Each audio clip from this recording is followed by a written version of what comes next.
Taylor Swift is arguably the biggest musical artist in the world. Her Eras tour definitely makes her the highest grossing live act of all time. And none of that is an accident.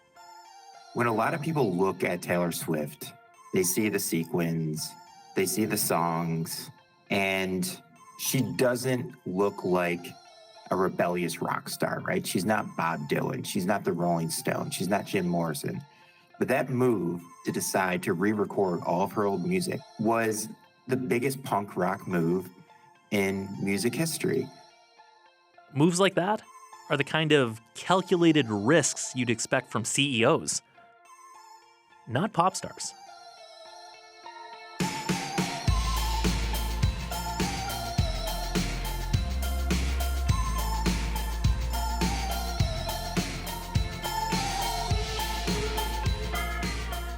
Hi, I'm Paul Havershrud. Welcome to The Cost of Living. Why is Taylor Swift on top of the music world and not one of the countless other singers who aren't? Today on the show, we talk to the author of a new book, Nothing Like This, The Strategic Genius of Taylor Swift. Also today, if you clean out your garage, sell a few things online, make a few bucks, do you pay taxes on that? Should you? Up first, we have a lot going on. Tariffs, markets are tanking, an election's coming up. So, how we feeling?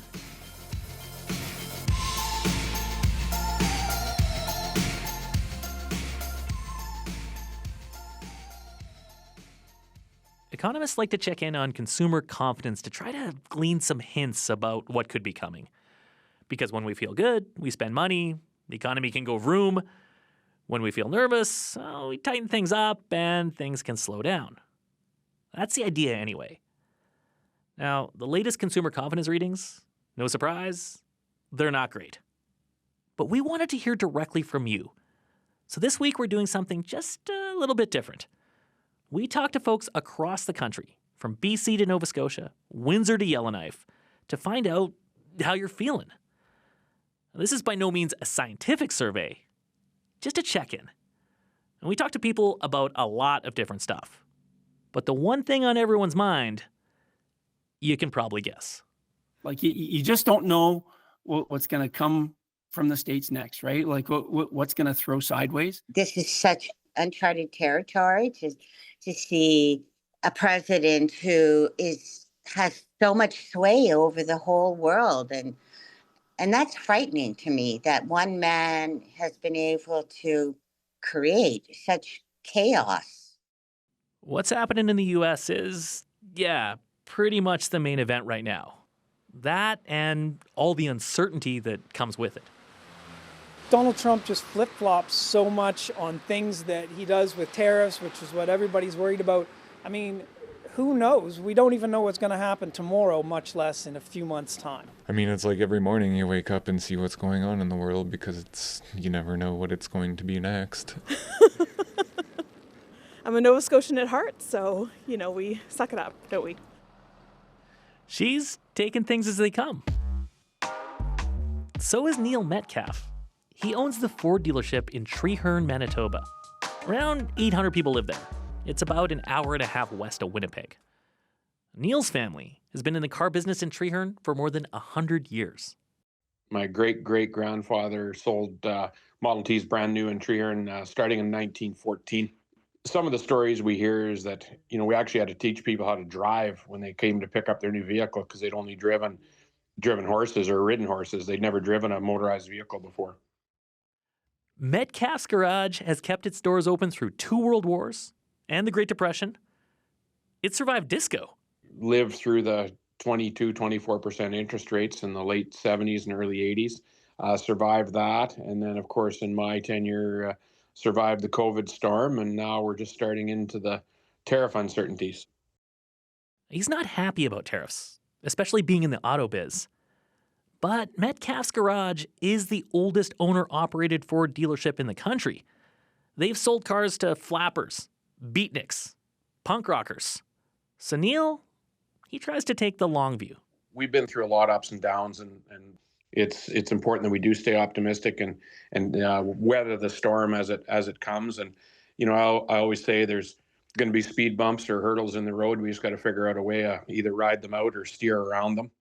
Hey, when you sell cars, you get to use driving metaphors. Them's the rules. But tariffs aren't the only bump we're dealing with. Inflation, higher prices, they are very much still in our minds. That's what people told our producer Blair Sanderson when he talked to them on the streets on a rainy day in Halifax. Do you think that life will become more or less affordable over the next year? I think probably less affordable just with groceries and that kind of thing. And my kids won't stop eating my food and, I mean, I know myself, my rent's gone up every year. Cost of goods have gone up every year as far as, groceries, all these things. My laundry has gone up, like the chemicals to do my laundry, the chemicals to do my dishes. The price of everything is going up everywhere we look. And we're just price of groceries and things like that. Going to try and, budget where we can and save where we can. So spend less. Spend less, for sure. Thank you. Okay. We heard from a lot of people who said the same kind of thing. Like, yeah, I'm spending less, not like spending nothing, just thinking more about where every dollar goes. I was walking downtown and I wanted to stop into the bookstore and maybe buy a new book, and I didn't do that today. Really? Just the bookstore over there? Yeah.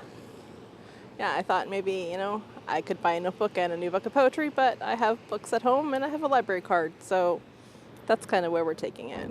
And do you feel that that's a mental shift that's happened for you recently then? Absolutely, yeah. I used to be able to spend without really being worried about how much was in the bank. Now it's kind of let's save more for a rainy day. Spending versus saving is really where the rubber hits the road for the economy. When we're feeling good, we spend more. Businesses invest, they hire. Economists track consumer confidence because they want to know if the money's going to be flowing or not. And sometimes our vibes can even turn into a self-fulfilling prophecy. We're anxious, so we don't spend, the economy takes a hit, and we end up spending even less. Jeremy Richard owns a board game cafe in Windsor. He's on the border, a lot of his customers work in the auto sector, so the consumer vibes there, they aren't great. And this has Jeremy thinking a lot about his own spending. Any of the luxuries that you build up in your life now become more wants than needs, and you got to look at the needs more than the wants right now. As a country, we're not yet at a low point for consumer sentiment. According to the surveys, at least, we've felt worse. But in the battle between being spendy and being prudent, the numbers show prudent is taking over in the driver's seat. We were supposed to be planning a trip, me and the wife, for our 20th anniversary, and we talked about it today, and she's like, I don't want to do it. I don't want to do it until we figure out what's going on. And so it's affected every day, trust me. Something else that's affecting our consumer confidence? What's happening in the markets? Stocks, commodities, they're getting hammered. Even if you're not a big investor, it's pretty tough not to notice. I watch the stock market on a daily basis, the Dow Jones, the New York, to sort of see where the needle is heading. And yeah, I'm very concerned. When I saw the market is going down, I took my money out, but my husband still has his money. He has more stocks. I will wait until the market goes stable. Then only I wanted to put it in there. Otherwise, I will keep my money with me. Yeah. Yes, at least I have my money. Not losing it. Hey, things could be worse. We heard that idea expressed in a lot of different ways. People saying things like, well, I do feel pretty secure in my job right now, so that's a good thing. Or something like, when tariffs come, if they come, well, then we'll cross that bridge. For all the potential doom, gloom, the worries about a recession, what kept coming through, at least from the folks we talked to, was kind of a quiet confidence that we'll get through this. Yeah, we'll be okay.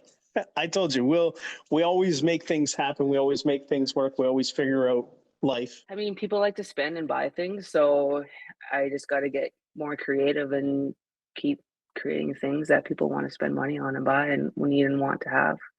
That's a very like take charge of the moment kind of thing. It's like, Yeah. When you're in business, I guess that's kind of what you got to do, right? What I'm super hopeful about is right now, I see Canada as an extremely united country. And Canadians are sitting there thinking, yeah, you know what? We are not Americans. And I think we have to latch onto this, grab onto those reins and ride and just ride this. where I'm from, they say, ride her till she bucks you, or don't ride at all. And the people we talked to, most of them agreed. Yeah, they're a bit shook, but still a long way from getting bucked off. We'd like to give a big thanks to everyone who made time for this very unscientific survey of consumer sentiment. Sarah Erasmus in Yellowknife, Zach Van Turnhout in Fredericton Junction, New Brunswick, Kathy Reno in Kelowna, Jeremy Richard in Windsor, and everyone else who took a few minutes to chat. And what about you? What's your consumer confidence level like right now? Give us a call and let us know how you're feeling about the economy. Our number is 1-866-550-COST. That's 1-866-550-2678. Or send us an email, costofliving@cbc.ca.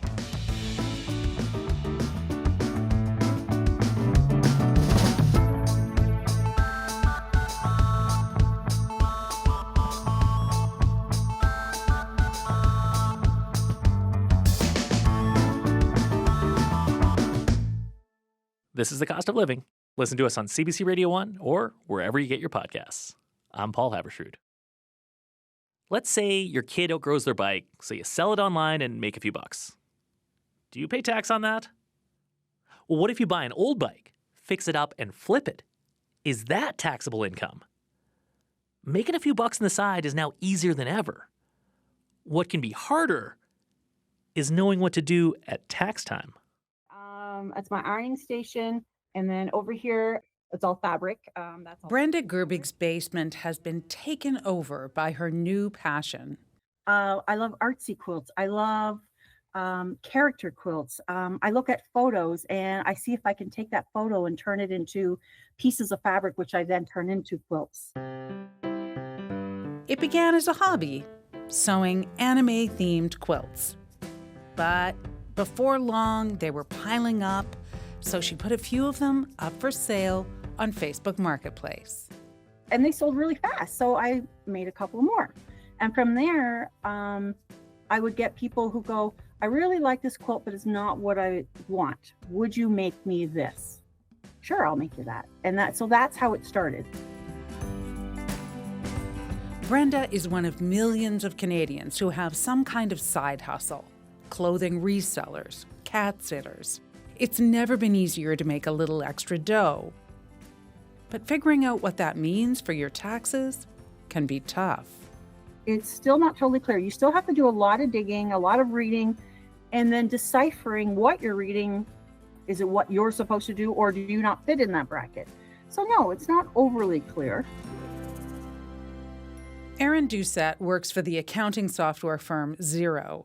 He says reselling platforms and job apps have turned a lot of people into what he calls accidental entrepreneurs. Now, I use the term accidental entrepreneurship because people don't necessarily know that what they are doing constitute a business. Okay. Like, say I want to get rid of some old stuff and sell it online. Is that a business? If you sell a vintage couch that you've owned for years and you made, in theory, a profit on that, I don't want you thinking you're running a small business of furniture sales there, because that's really more of a one-off. But on the other hand, if you are regularly earning income by selling goods through Facebook Marketplace, quite possibly, you could start thinking about that as a business. Aaron says a lot of it comes down to intention. Did you intend to make a profit? If so, well, guess what? You're a business, and you need to declare that income. Yet, nearly 30% of gig workers say they don't plan to report all the money they earn from side hustles this year. That's according to a survey that came out in March from H&R Block. Yannick LeMay is with the company. There's a misconception, or often people think as a mistake, that there's a threshold of income you need to meet in order to report that business income. And it's not the case. He says new rules this year will make it harder to hide income. Gig platforms like DoorDash and Etsy now have to file information returns to the Canada Revenue Agency and provide details on any users who've earned more than $2,800 in a year. It changes how CRA can now more easily reconcile the income you're reporting on your tax return. Although, of course, CRA does not reveal how they're going to use that information, we can only presume that it's how it's going to be used, yeah. But Yannick says coming clean about your side hustle doesn't just mean paying higher taxes. There are benefits, too, like the more income you claim, the more expenses you can claim, and the higher your RRSP limit. At the end of the day, it's your pocket. It's your money, right, that you're leaving on the table. It's the money that the government make available for you. But if you cannot get it, then you're the one losing.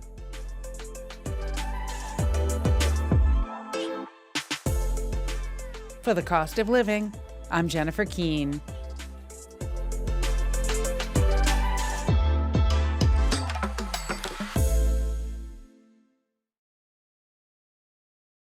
This is The Cost of Living. I'm Paul Havershrud. If you're on social media, and hey, who's not on social media, you may have seen a meme of Taylor Swift. It makes the rounds.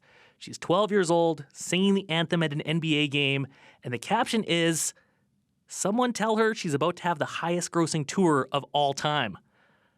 A whole world of singer-songwriters wants to be Taylor Swift, but they don't end up becoming a phenomenon that rivals the Beatles.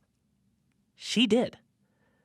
Kevin Evers wanted to understand how she made that happen. He took the business knowledge from his day job, editing the Harvard Business Review, and put it to work understanding Swiftmania. His new book is There's Nothing Like This: The Strategic Genius of Taylor Swift. He joins us now to talk about why Taylor. Hi, Kevin. Hi, it's great to be here. Thanks for having me. Well, thanks for being here. So, your book traces the decisions Taylor Swift makes through her career to try to understand how she became this successful. So her debut album drops. She's 16 years old. Her first single was Tim McGraw. Can picking that particular song, the choice of that song to launch her career, tell us anything about Taylor Swift's strategic genius? Oh, for sure. You have to remember that Taylor Swift was trying to break out into country music. And at the time, country music did not believe that there was a market for teenage performers or a teenage audience. Because at the time, 80% of hits on country radio were played by men, performed by men, and men were played 4 to 5 times more than women on country radio. So Taylor was up against it. She was an underdog in many ways. So that first single, which is critical for any artist, you want a great single to lead before your album comes out. And Tim McGraw, the reason why that hit worked so well is because it was a very traditional country song. It wasn't so much different than other songs that were on country radio, but it also had these nice Swiftian twists. It was about a boyfriend going off to college. So it was very much a teenage girl song. And then, of course, the name of the song is Tim McGraw, which is a very clever marketing technique. Did she ever end up talking to Tim McGraw about, hey, I wrote a song about you or titled after you? She did. She called in to a radio show that Tim McGraw was on. And in very Taylor fashion, she asked him if she could be the opener for his tour, which he agreed to. And that's a prime example of her taking advantage of any opportunity that she has. Well, one of the business school theories that you apply to Taylor Swift is something called blue ocean theory. Can you explain blue ocean theory and how, that fits what Taylor did? Blue ocean is a really fancy word for an untapped market. The opposite of a blue ocean is a red ocean. That means cutthroat markets. Everyone's competing, but their products are very similar. Their strategies are very similar. So in country music, that red ocean was men in Stetson hats and trucker caps, right? Taylor broke out into a blue ocean because she was trying to go after an audience that everyone else was ignoring, and that was the teenage girl market. So when she did break out into that market, she was a category of one. She didn't have much competition because there weren't other artists like Taylor Swift. You also say that she had a quote, clarity of vision, and it reminds you of like tech CEOs like Steve Jobs or startup founders. Can you explain that? Her vision was very clear. And this is what surprised me the most when I was writing this book, because I'm 40 years old and I do not have a clear vision for who I want to be. But Taylor, at 14 years old, had a very clear vision. She wanted to write her own songs, which was rare in country music. That's usually done by professional songwriters, especially someone her age. And she wanted to write those songs for an audience of her peers, and that was teenage girls. And she never wavered from that. And she ended up making some bold decisions based on that clear vision. She had a development deal with RCA Records, one of the biggest labels on Nashville's Music Row. And she decided to leave that development deal because they didn't believe in that vision. And then she ended up signing up with a man named Scott Borchetta, who was an executive at Universal Label Group, but he was leaving to form his own label. But he didn't have funding, he didn't have a headquarters, and that label didn't have a name. But since he believed in her vision, she went with Scott, and that worked out. Is there one decision that Taylor's made through her career, from any era of her career, and you look at that decision and you think, you know what, that right there, that's what separates Taylor. It's what makes her different from other artists that maybe don't reach the heights that she's reached? Her decision to re-record her old albums.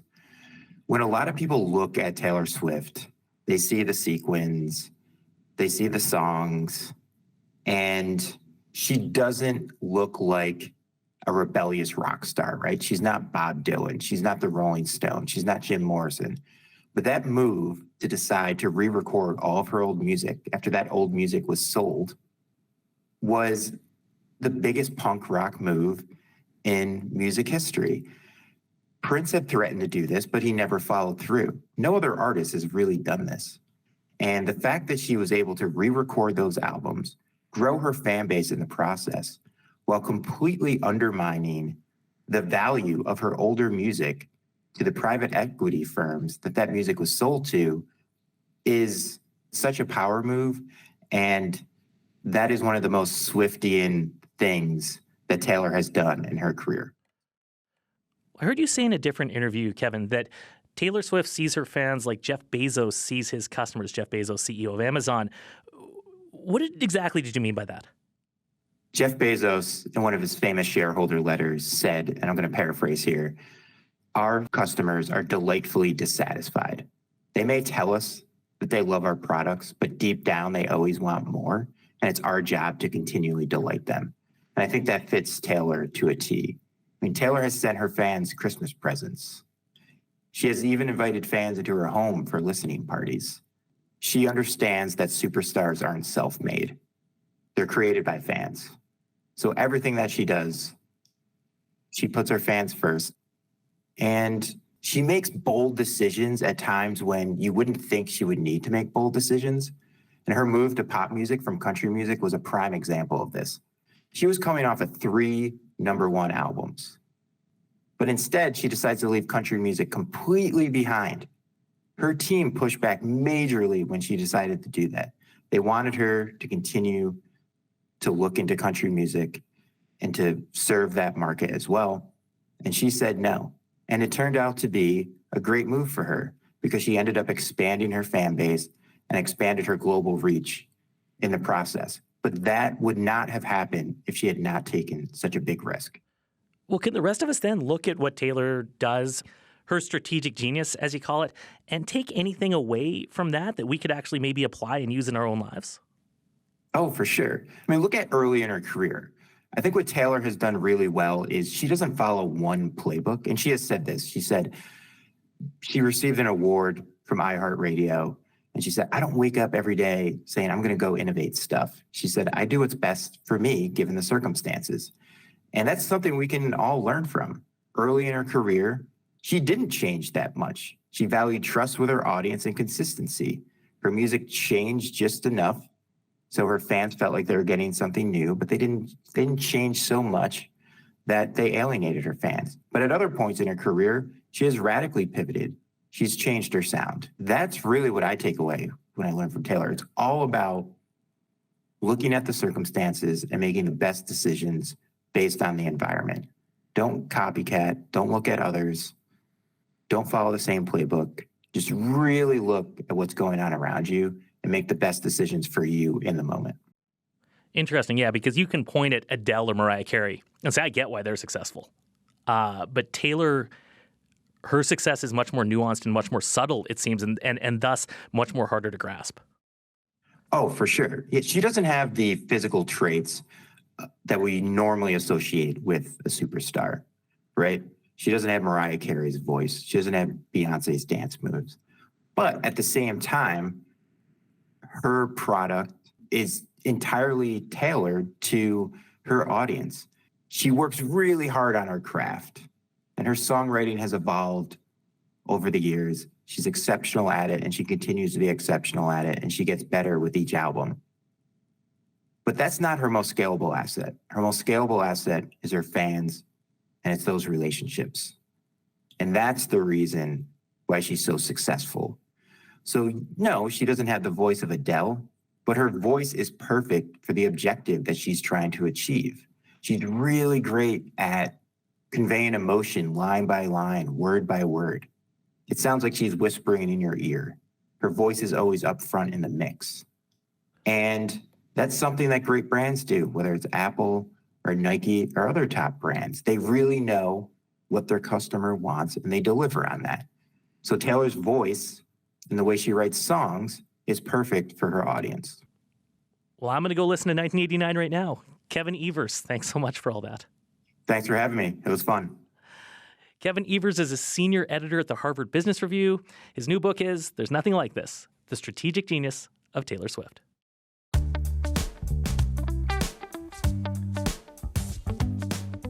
The show is based in Calgary. The Cost of Living is produced by Danielle Nerman, Blair Sanderson, and Jennifer Keane, with help from Jeff Kynock. I'm Paul Haversrud. Thanks for listening.